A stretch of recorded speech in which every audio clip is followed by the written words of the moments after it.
into the video. In today's video, I'm going to be going over a new purchase and just a few other different things. So without wasting any more time, let's get right into the video. Okay, getting right into it. This is the new purchase. It is a 2006 Dodge Ram 1500 Mega Cab. That's right, you heard me right, a 1500 Mega Cab. I didn't know they existed either until I was on Facebook Marketplace and I saw one that was a parts one, but it was still a 1500 Mega Cab. So I did my research, I was looking into them. They're pretty cool. Like this one here, it's on 2500 axles and 2500 frame, but it's a 1500. So there are things that are different, like it's got 1500 springs and all that, as of my knowledge. And yeah, of course, it's got the Hemi motor, the 5.7 Hemi. It's a pretty cool truck, but it does have its problems. Like it's got rusty frame, rusty frame, of course. And you know, with it being as old as it is, she's sun faded, and faded headlights, of course. Can't have it without that. And then yeah, it's got missing different door panels and fenders, but I'll get into that in a minute. And then yeah, it's got a big hole there, and of course, it's got this side. But the cool thing, it's got a factory spray and bed liner. That's freaking cool.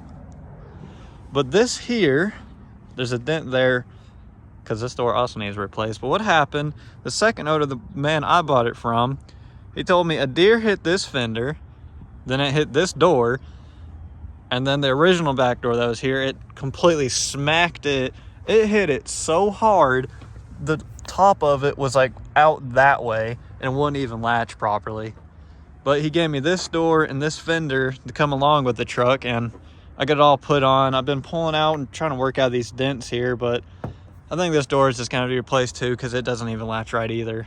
Some other cool features it has from like second gen to third gen, because you know, I got a second gen, never had a third gen. The freaking tailgate locks with the doors. I've never had that. That's freaking awesome. And then it's got a backup camera. That's pretty cool too. And it's got the sliding rear window. It used to have a camper shell on here, so if you see like that and like all that grinding up there, it used to have a red camper shell, but I sold it. I'll throw up a picture of what the truck looked like the first day I got it. Alright. And without wasting any more time, let's go ahead on the interior. This is where it gets pretty cool. So it's got the leather seats and it's got power on that side. And then it's got heated seats. And then that switch does nothing. It's got a trailer brake, touchscreen thing, and I don't know what that is. Don't even ask me. It's got your miles per gallon there and like how many miles until E. I have not a clue what the heck those are. And then this thing that it has for both of these chairs here, I guarantee not a lot of people have this. It's got massaging chairs for the passenger and driver. Tell me how many third gens have that. That is freaking cool. Another cool thing, it doesn't have a cracked dash. That's pretty cool. Where I have a second gen, I'm really used to a cracked dash. Then of the back, of course, it being a mega cab, you get all this extra room, and don't mind the mess. I've been daily driving it for a while. But I got the seats leaned back as far as these will go. That one can actually go a little bit more. And then it also does the cool features where it like lays flat, and then this just comes down. And it's got storage back behind these chairs. But yeah, it does have its flaws. Like I need to do frame restoration and all that. Like this thing is long. Like it's like driving a boat down the road. It is long, wide. It's just crazy. And then it's got a MP RP catback exhaust. There's the tip. There's the muffler. It's not like obnoxiously loud either. It's just like the right amount. And then I powder coated the tip black because it looks way better now than the rusty thing it was. It's a little dirty because it has been raining down here for a while. And yeah, I got brake dust on it. I need to clean it, but I just haven't for a while now. And you probably spot my SpongeBob air freshener I got in there. I freaking love SpongeBob. It's a pretty cool truck. The first owner is the one that did a lot of the stuff to it. like the massaging chairs. I'm pretty sure the heated seats are aftermarket too, but don't quote me on that because I'm not 100% sure. And then he might have put the trailer brake in as well. And he also put the camper top on it. And yeah, there's the power. The first owner did quite a bit to it. The second owner told me he mainly used it for pulling his camper, going to like Florida and stuff.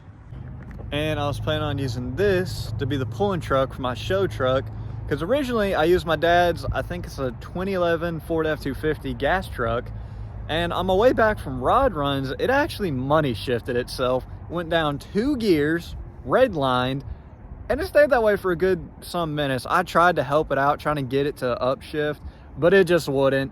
So I was like, no more to this. I'm gonna get another truck. So I picked this one up, and this is gonna be the pulling truck now for my show truck. And we've been upgrading the trailer slowly too, because we had a little incident. I was over there at the nice lot with all the big influencers and whatnot, and I was in the grass, of course, and my truck doesn't have a 4x4 shaft anymore. So it was a straight spin, and it spun up the trailer, so it got crooked. And you really have to be perfect on that trailer for it to go on it properly for you to strap it down.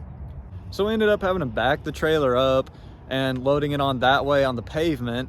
And yeah, like a few people laughed at me, but I mean, it was funny. I did a burnout going up the trailer, and the wood is still burned from me doing that. So it's kind of funny. I do have plans with the truck though, like getting track bars for it, because with it being as long as it is, it does wheel hop, so it needs track bars.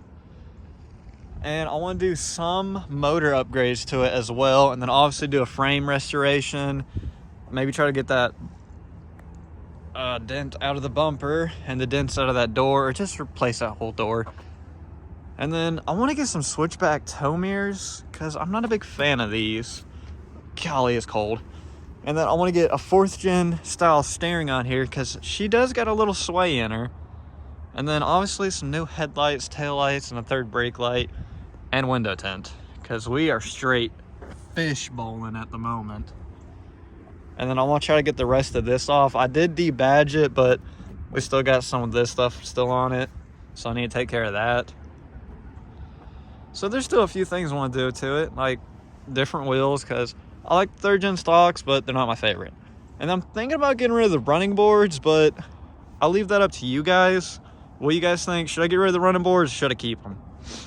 I'm also thinking the same with the antenna. Maybe a bullet antenna, something else, or just take it off altogether. Maybe even paint match the grill, maybe leave it. And then I want to try to fix all this, like polish it up, see if it'll come out and go back to normal, you know? Just try to make it a little bit nicer for what it is. Okay. And as for the big truck, guys, right now I'm mainly just waiting on parts. I gotta wait for like a whole nother some months for some of the bigger ticket things to come in and be shipped to me. So like right now it's just a waiting game on parts, but trust me, when this truck's gonna be done, we're breaking the internet for sure. It's gonna be amazing, guys. It's gonna be a big one, and I can't wait. So one thing I really want to talk about is the truck community. As a community, I expected just way more than what we have done. We have done nothing but talk negative about one another, and just so much. Like, I know the car community has a lot of hate, but guys, especially to the bigger influencers, we need to do better. Like, yeah, not everybody can afford big fancy things, and that's okay. Like, we shouldn't put each other down about that. Respect all builds, no matter how ugly or how much you hate it. Because guys, at the end of the day, this world doesn't matter. The next one does. Before this video ends, I just want to say one more thing. Thank y'all for 137 subscribers. It is amazing what we have accomplished in just this little amount of time. And thank y'all for supporting me and just continuously building me up. Every time I read those positive comments, it just makes me so happy and puts a massive smile on my face, guys. Thank y'all so much. You know, doing this whole thing, like sitting in a parking lot, it feels very, you can probably see the horse right there in the mirror. That's pretty cool. But like, I'm gonna leave the horse in the mirror. It's like so weird because I'm sitting in a parking lot in my truck talking to a camera, And this dude drove past me in his truck, and he was like looking at me like he was concerned for my mental well-being that I'm talking to a camera. I just wanted to add that little thing in here because I thought it was funny.